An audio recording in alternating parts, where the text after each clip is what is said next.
जय श्री कृष्ण. आज गोवसु बारस अर्थात आश्विन कृष्ण पक्ष द्वादशी तिथी एकादशीसह आजपासून 5 दिवसाच्या दिवाळीला सुरुवात झाली. आपण सर्वजण अत्यंत आनंदाने ही दीपावली उत्सव जो आहे दीपोत्सव साजरा करणार आहोत. आपण सर्वांना आनंदवन संस्थान सोनगीर श्री गुरु गोविंद महाराज यांचे दीपावलीसाठी अनेक उत्तम आशीर्वाद आणि माझा सर्वांना प्रेमपूर्वक जय श्री कृष्ण. आज आपण सर्वांना आवर्जून भेटण्याचे प्रयोजन दीपावली संबंधातून आपल्याशी काही चर्चा करावयाची आहे. उद्या धनत्रयोदशी आहे आणि धनत्रयोदशीला अर्थातच लक्ष्मी कुबेराचं पूजन करायचं असते. जे वह्या चोपड्या त्याचं पूजन करतात ते वह्या चोपड्या आणणे त्याचं पूजन करण्याचाही उद्याचाच मुहूर्त आहे. दुपारी 12:01 ते 12:40 या कालखंडामध्ये आपण वह्या चोपड्या ह्या आणाव्यात आणि त्या संबंधातली आपल्याची नित्याची जी परंपरा आहे ती आनंदाने साजरी करावी. सायंकाळच्या वेळेला आपण घरी धनलक्ष्मीचे पूजन करावे. उद्याच्या दिवशी विशेषत्वाने आरोग्याच्या प्राप्तीसाठी म्हणून आपण धन्वंतरी भगवंतांचा जप करायचा आहे की ज्या धन्वंतरींचं प्राकट्य समुद्रमंथनाच्या वेळेला झालं होतं त्यावेळेला आवर्जून आपण धन्वंतरीचा जप करावा म्हणजे वर्षभर आरोग्य प्राप्त होतं. धन्वंतरीचा मंत्र सर्वांना माहिती आहे तरी मी पुन्हा एकदा सांगणार आहे. हा मंत्र अत्यंत सिद्ध असून आरोग्य देणारा आहे. उद्याच नव्हे तर एरवीसुद्धा स्नान करताना 7 वेळा या मंत्राचा जप प्रत्येकाने करावा अशी मी आपल्याला प्रेरणा देतो. मंत्र असा आहे: अच्युतानंत गोविंद नामोच्चारण भेषजात नश्यन्ति सकला रोगाः सत्यम सत्यम वदाम्यहम. हा धन्वंतरी भगवंतांचा मंत्र आहे. हा उद्याच्या दिवशी किमान 108 वेळा तरी जप करावा. आणि विशेषत्वाने जे वैद्यकीय व्यवसायामध्ये आहेत त्यांनी उद्या धन्वंतरींची पूजा अवश्यमेव करावी. काही लोक सांगतात की धणे गूळ आणले पाहिजे, त्याचं पूजन केलं पाहिजे. आपली परंपरा असेल त्याप्रमाणे त्याचं पूजन करावे. त्याचबरोबर सायंकाळी किंवा रात्रीच्या सुमाराला आपल्या घरातली जी लक्ष्मी आहे सोनं चांदी त्याचे पूजन करण्याचे एक प्रघात आहे. त्याबरोबर सर्वात महत्त्वाची गोष्ट जर उद्या कोणती असेल तर यमाच्या नावाने दक्षिण दिशेला एक दिवा लावायचा आहे. ज्याची ज्योत दक्षिणेकडे असेल काळ्या वातीचा दिवा करावा आणि तो तेलाचा दिवा असावा आणि तो आपल्या दारातल्या उंबरठ्यामध्ये ठेवावा किंवा जिथून दक्षिणेकडून आपल्याकडे घरामध्ये येणारा प्रवेश असेल त्या ठिकाणी तो ठेवावा आणि यमाच्या दृष्टीने पूजन करून प्रार्थना करावी. घरातल्या सर्वांना आरोग्य द्या आणि कोणाचाही अपमृत्यू होऊ देऊ नका. जे उद्याच्या दिवसभरातले 3 महत्त्वाच्या गोष्टी आहेत: वह्या पुस्तकं किंवा कॉम्प्युटरचे पूजन करा, सायंकाळी लक्ष्मीचं थोडक्यात घरातल्या घरात कोणाला नकळत पूजन करा, धन्वंतरी मंत्राचा जप करा आणि संध्याकाळी न चुकता दक्षिण दिशेला काळ्या वातीचा दिवा लावायचा आहे. परवाच्या दिवशी अर्थातच काहीच नाही आहे. त्यानंतरचा जो पुढचा दिवस आहे त्या दिवशी आपल्याला नरक चतुर्दशीचा विचार करावयाचा आहे. नरक चतुर्दशीला पहाटे लवकर उठून मंगल स्नान करावे. अंगाला तैलादी सुगंधित द्रव्याचं आणि वापर करून उत्तम अशा उठण्यानी वगैरे स्नान करावे. हे स्नान सूर्योदयाच्या पूर्वी केलं गेलं पाहिजे की त्या योगातून आपल्याला आरोग्य आणि भगवान श्रीकृष्णांची परमकृपेची प्राप्ती होते.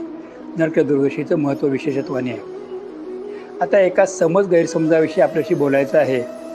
सध्या व्हॉट्सॲप विज्ञानामधून खूप जणं वेड्यावाकडं काही प्रचार प्रसार करतात की लक्ष्मीपूजनाच्या मुहूर्तासंबंधातून वेगवेगळ्या स्वरूपाची चर्चा होत आहे की लक्ष्मीपूजन हे 31 तारखेला करायचं का 1 तारखेला करायचं. मी ह्यापूर्वी आपल्या सर्वांना मेसेज पाठवलेले आहेत. त्याप्रमाणे 1 तारखेलाच लक्ष्मीपूजन सर्वांनी करावयाचे आहे. लक्ष्मीपूजनाला वेगवेगळ्या प्रकारचे 3-4 मुहूर्त दिलेले होते.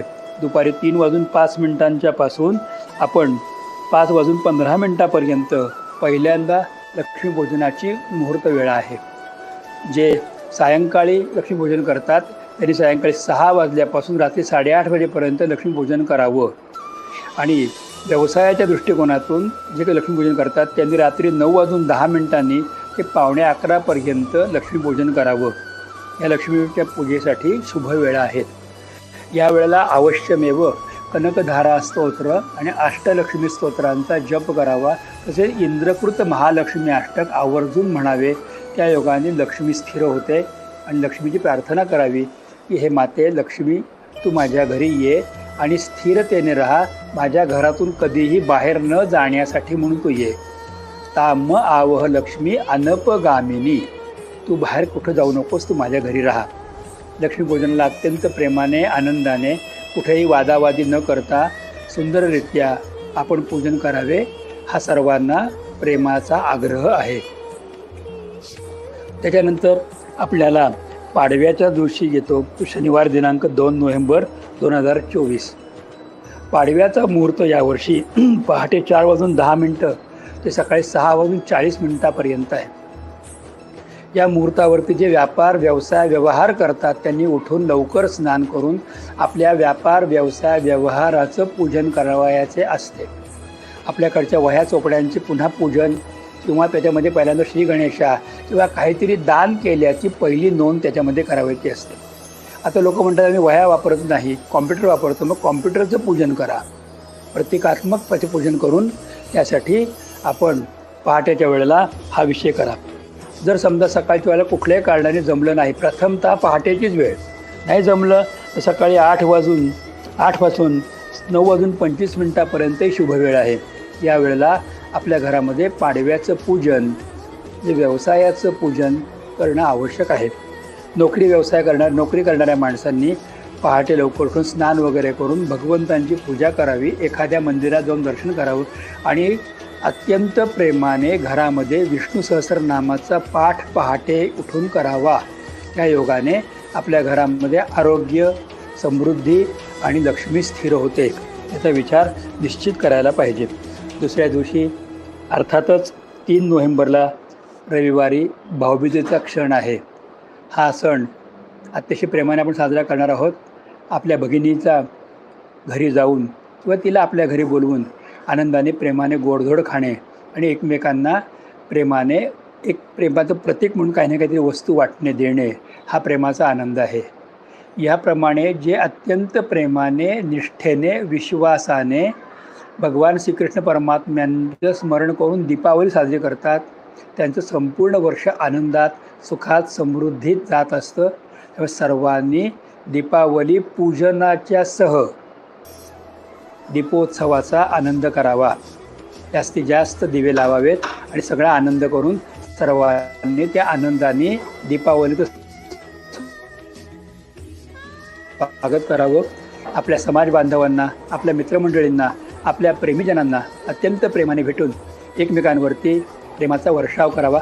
ही आपली दीपावलीची परंपरा आहे.